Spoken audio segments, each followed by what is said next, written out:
72 people died at Grenfell.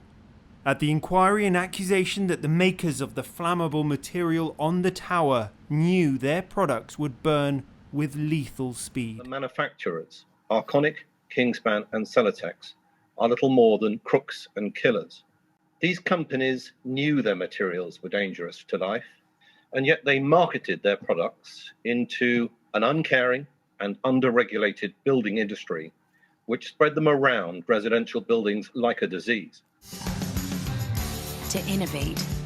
Lawyers for the bereaved and survivors said Arconic, the American company who made Grenfell's flammable cladding, knew as far back as 2004 its panels were unsafe. This document, the result of a fire test on the cladding 13 years before Grenfell. It was stopped after 850 seconds, 14 minutes.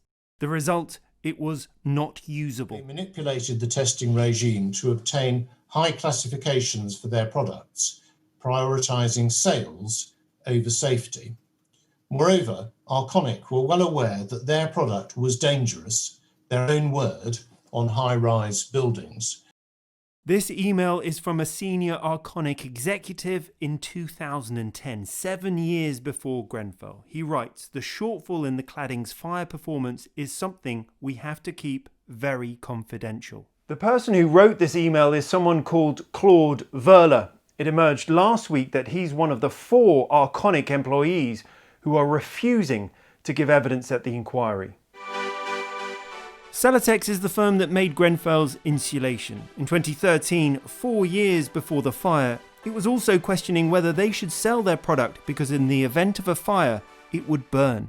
And another insulation product made by Kingspan was so flammable, it caused a fire while it was being tested. The BRE had to extinguish the test early because it was endangering setting fire to the laboratory.